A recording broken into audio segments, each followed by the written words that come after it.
अस्सलामुअलैकुम वरहमतुल्लाहि वबरकातुहू। Tahira Janjua is here. आज हम लोगों ने न्यू चैप्टर स्टार्ट करना है और हमारे चैप्टर का टाइटल है कोऑर्डिनेशन एंड कंट्रोल।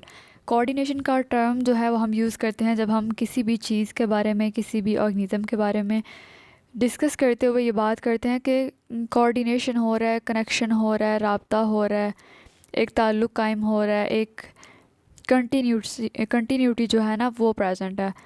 तो तब हम कहते हैं कि कोऑर्डिनेशन हो रही है। अब ये कोऑर्डिनेशन जो है ना ये बॉडी की ये हमारे ब्रेन की बॉडी के साथ हो सकती है, बॉडी की ब्रेन के साथ हो सकती है, हमारे न्यूरॉन्स की, नर्व सेल्स की हो सकती है। उसके बाद हमारे इंटरनल ऑर्गन्स में जो हमारा कनेक्शन है वो हो सकता है। इन सब चीज़ों को स्टडी करते हैं हम कोऑर्डिनेशन एंड कंट्रोल में। अब हम बात करते हैं अगर ह्यूमन बींग्स की, तो ह्यूमन बींग्स के तमाम जो इंटरनल ऑर्गन्स हैं वो आपस में कोऑर्डिनेट होकर कैसे काम करते हैं और उनकी फंक्शनिंग को कौन कंट्रोल करता है, इसको भी देखा जाता है। कोऑर्डिनेशन की डेफिनेशन देख लेते हैं। The organization, regulation and control in composition of functions of complex multi cellular animals is called coordination.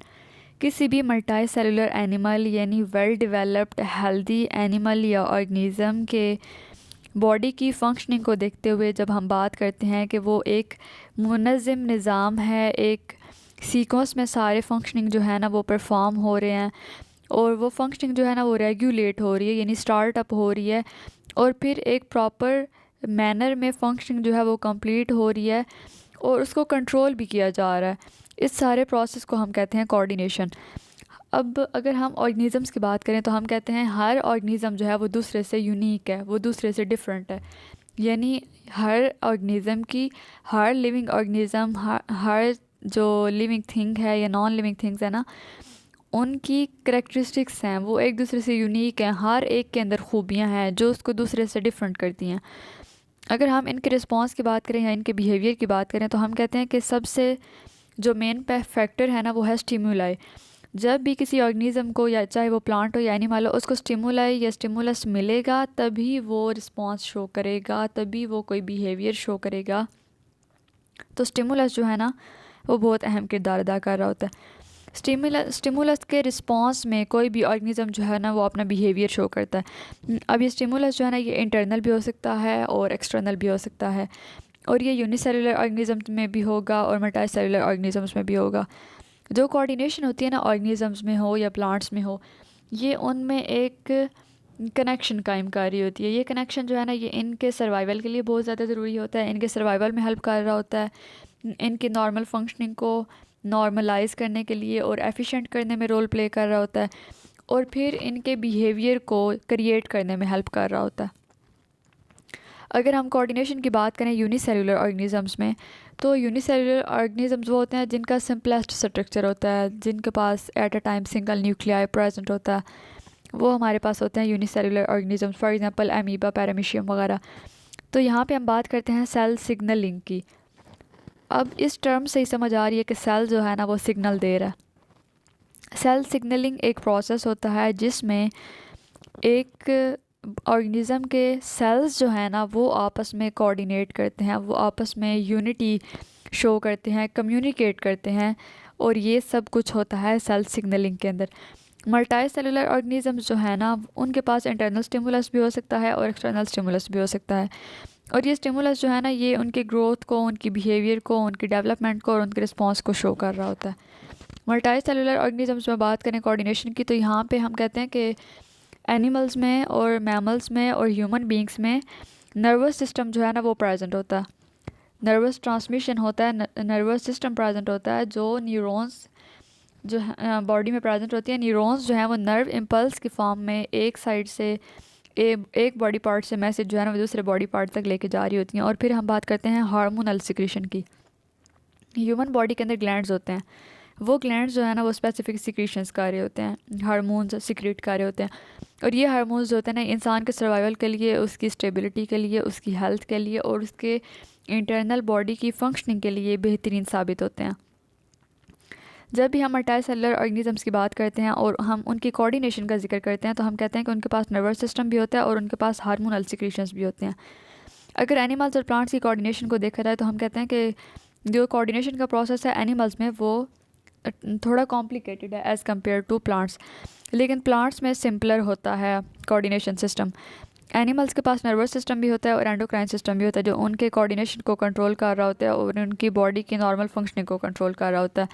लेकिन प्लांट्स के पास नर्व्स नहीं होती हैं, लेकिन फिर भी प्लांट्स के पास हार्मोन्स होते हैं जो प्लांट की डेफिशिएंसीज़ को पूरा कर रहे होते हैं और प्लांट्स की बेसिक नीड को पूरा कर रहे होते हैं। एनिमल्स जो हैं उनके पास ग्लैंड्स होते हैं और वो ग्लैंड्स जो हैं वो हार्मोन्स रिलीज़ करते हैं, लेकिन प्लांट्स जो है ना इनके पास स्पेसिफिक ग्लैंड्स नहीं होते हैं सिक्रीशंस के लिए, हार्मोन्स की सिक्रीशंस के लिए। अब यहाँ पे सिमिलैरिटीज़ और डिफरेंसेस देख लेते हैं कि जो स्टिमुलस होता है एनिमल का और प्लांट का उसमें क्या फ़र्क होता है। जो एनिमल का स्टिमुलस होगा ना उसमें स्पेशलाइज्ड टिश्यूज़ प्रेजेंट होंगे जो उस इंफॉर्मेशन को कंडक्ट कर रहे होंगे, आगे से आगे ट्रांसफ़र कर रहे होंगे। लेकिन प्लांट्स में ऐसा कोई ख़ास कंडक्शन का सिस्टम या कोई टिश्यू ऐसा प्रेजेंट नहीं है। उसके बाद एनिमल्स जो है ना वो शेप को चेंज कर लेते हैं, यानी जब मसल कॉन्ट्रैक्शन हो रही होती है ना ह्यूमन बॉडी में होगी या एनिमल्स में होगी, तो तब उनके मसल्स का जो प्रोटीन्स है या उनका मसल स्ट्रक्चर जो है ना वो चेंज हो रहा होता है, लेकिन प्लांट्स में ऐसा नहीं होता है। प्लांट में ये मसल स्ट्रक्चर या प्रोटीन्स वाली बात नहीं होती है, लेकिन हम कहते हैं कि जब प्लांट्स में वाटर कंटेंट कम हो जाता है या ज़्यादा हो जाता है ना, तो तब सेल का साइज़ जो है ना या सेल की शेप जो है वो चेंज हो रही होती है। और सिमिलैरिटीज़ हम देखें तो इलेक्ट्रिकल और केमिकल सिग्नल्स ट्रांसफ़र होते हैं एनिमल्स में भी और प्लांट्स में भी, और सेल जो है ना वो शेप चेंज कर रहा होता है। प्लांट हार्मोन्स की बात करें तो 5 टाइप के हार्मोन्स प्रेजेंट होते हैं: auxin, ethylene, cytokinin, gibberellin and abscisic acid. Coordination in plants में हम बात करते हैं कि प्लांट्स में कोऑर्डिनेशन के लिए कुछ केमिकल सब्सटेंसेस जो हैं वो प्रेजेंट होते हैं, वो रोल प्ले कर रहे होते हैं। उनको प्लांट हार्मोन्स कहा जाता है या फाइटो हार्मोन्स कहा जाता है, और वो 5 मेन टाइप्स के होते हैं। मैंने नाम पहले भी आपको बताए हैं: auxin, gibberellin, cytokinin, abscisic acid and ethylene. अब हम इनका रोल देख लेते हैं। ऑक्सिन हार्मोन जो है ना वो सेल डिवीजन में हेल्प करता है, सेल इलोंगेशन में और सेल की ग्रोथ में। जिब्रेलिन जो है ना वो स्टेम की ग्रोथ में हेल्प कर रहा होता है, प्लांट की स्टेम को स्ट्रॉन्ग कर रहा होता है, साइज़ को इंक्रीज़ कर रहा होता है, और ब्रांचेस को हेल्प करता है, ब्रांचेस की ग्रोथ में हेल्प करता है, सीड जर्मिनेशन में हेल्प करता है। साइटोकाइनिन जो है वो सेल डिवीजन में इन्वॉल्व होता है और फ्रूट फॉर्मेशन में या सीड फॉर्मेशन में हेल्प कर रहा होता है। Abscisic acid inhibit growth. Abscisic acid जो है ना ये ग्रोथ को कम करता है, ये स्टॉप करवा देता है, और इन रिज़ल्ट जो लीव्स होते हैं ना वो मुरझाना शुरू हो जाते हैं प्लांट्स के। इथाइलिन जो है ना वो फ्लोरिंग को इंड्यूस करवाता है और जो फल वगैरह होते हैं ना उनको पकने में मदद करता है, राइपनिंग ऑफ फ्रूट्स। कुछ इन्वायरमेंटल फैक्टर्स भी होते हैं जो प्लांट्स के ऊपर इफ़ेक्ट कर रहे होते हैं, जो प्लांट की ग्रोथ को डिस्टर्ब भी करते हैं और ग्रोथ को बेहतर भी कर रहे होते हैं। उसमें light, temperature, water, carbon dioxide, humidity, gases और न्यूट्रिशन इन्वॉल्व होते हैं। कुछ डिजीज़ होती हैं जो प्लांट्स के ऊपर अटैक करती हैं, और ये डिजीज़ जो हैं ये बैक्टीरिया, वायरस, फंजाई या लाइकन्स की वजह से होती हैं, जिसमें सबसे पहले डिजीज़ हमारे पास है कैलसिस। If plants are wounded, wounded का टर्म जो हम जनरली यूज़ करते हैं ना वो हम ज़ख़म के लिए करते हैं कि किसी को अगर वगैरह कोई चोट वगैरह लगी है तो, लेकिन यहाँ पे हम बात करेंगे कि माइक्रो ऑर्गेनिज़म्स की एक्टिविटी की वजह से थोड़ी एबनॉर्मेलिटी काज हो गई है किसी भी प्लांट को, और वहाँ पे सेल्स जो है ना या वुड का पार्ट जो है वो एक एमॉर्फस शेप में यानी इरेगुलर शेप में बेतरतीबी से एक जगह पे जम गए हैं या एक जगह पे अटैच हो गए हैं, उस फॉर्मेशन को कहते हैं कैलस फॉर्मेशन और कैलसिस। और इसकी प्रॉपर शेप नहीं होती है, इसलिए कहा गया है कि पुअर डिफ्रेंशिएशन होती है इनकी। एमॉर्फस मटेरियल वो होता है जिसकी प्रॉपर शेप नहीं होती है, जो बेढंगा सा होता है, इरेगुलर होता है, अरेंजमेंट में नहीं होता, उसके लिए यूज़ की जाती है ये टर्म। उसके बाद आते हैं प्लांट सैंकर्स। जब कोई फंजाई किसी प्लांट के ऊपर अटैक करती है ना तो फिर फॉर्मेशन होती है प्लांट सैंकर्स की, और यहाँ पे नेक्रोसिस हो रही होती है यानी सेल एक्यूमुलेशन हो रही होती है यहाँ पे। और कहाँ पे ये एक्यूमुलेशन होती है, ये कॉर्टिकल टिश्यू पे होती है। कॉर्टिकल या कॉर्टेक्स जो है ना वो किसी भी प्लांट या ट्री का आउटर सरफेस होता है जो एनवायरनमेंट को फेस कर रहा होता है, और इसमें लेयर्स बननी स्टार्ट हो जाती हैं। कैलस टिश्यू की लेयर्स बननी स्टार्ट हो जाती हैं प्लांट सैंकर्स के दौरान, जब फंजाई किसी भी प्लांट के ऊपर अटैक करती है। जैसे डायग्राम में आप लोग देख सकते हैं, छोटे होते हमें नहीं पता होता था कि ये फंजाई का अटैक है, तो हम खाने वाली चीज़ समझ के दरख्त से इसको उतार के खा रहे होते थे। उसके बाद हमारे पास डिजीज़ है गाल्स। गाल्स जो है ना, ये प्लांट की ग्रोथ को इफ़ेक्ट करता है और ये प्लांट के ऊपर ग्रो कर जाता है। और ये गाल्स जो है ना, ये तब बनते हैं जब कोई पैरासाइट किसी प्लांट के ऊपर अटैक करता है।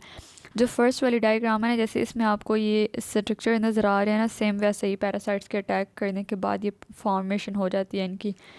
उसके बाद है हमारे पास प्लांट ट्यूमर्स।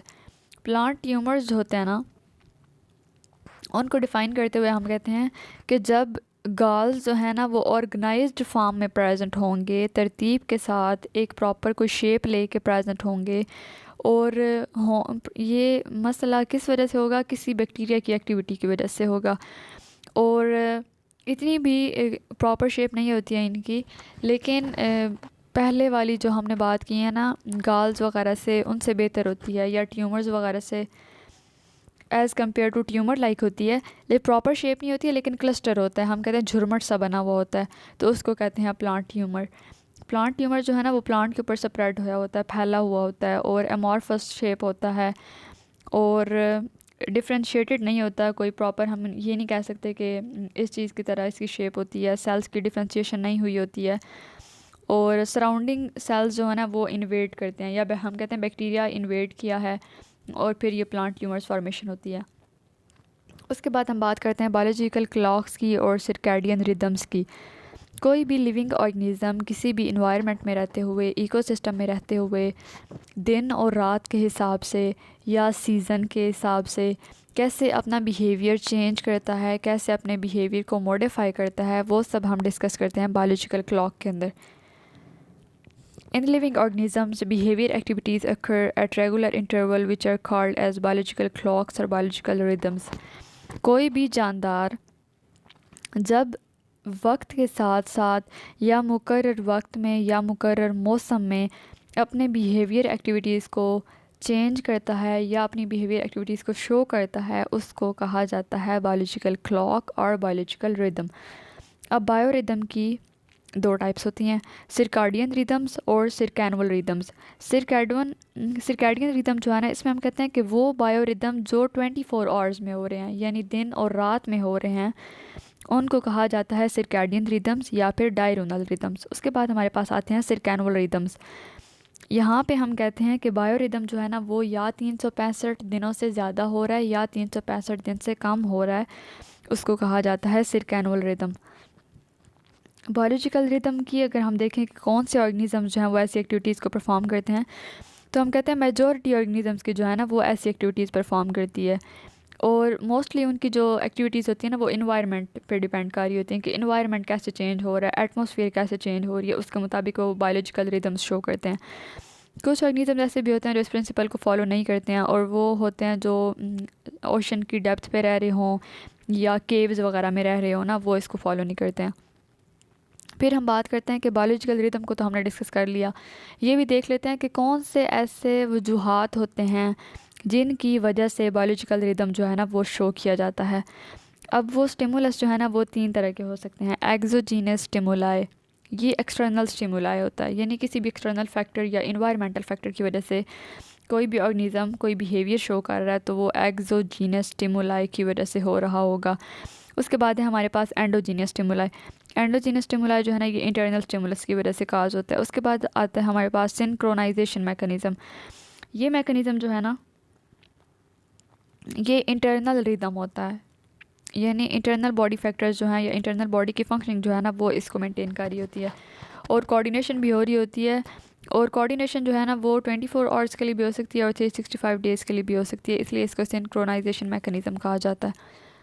ऑर्गेनिज़म जो है ना वो इन दो बेसिकली जो मैंने बात बताया आपको कि जो बेसिक रिदम्स है ना, इन्हीं को फॉलो करते हैं मेजॉरिटी ऑर्गेनिज़म्स की जो है।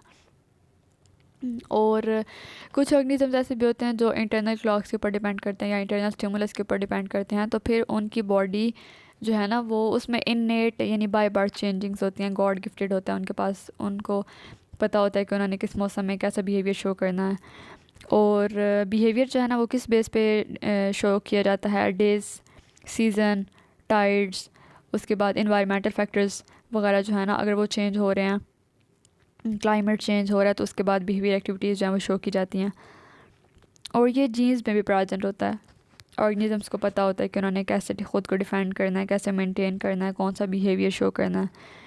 और इसमें काफ़ी सारे फैक्टर्स इन्वॉल्व होते हैं, इसलिए हम कहते हैं कि ये कॉम्बिनेशन ऑफ इफेक्ट्स है। इन्वायरमेंटल फैक्टर्स भी इसके अंदर रोल प्ले कर रहे होते हैं और एक्सटर्नल फैक्टर्स जो है ना वो भी रोल प्ले कर रहे होते हैं। उसके बाद हम बात करते हैं कि कुछ डेली रिदम्स हैं जिनको एलिमिनेट नहीं किया जा सकता। एरविन बनिंग्स था, साइंटिस्ट था, उसने फ्रूट फ्लाई या ड्रोसोफिला के ऊपर एक्सपेरिमेंट किया था।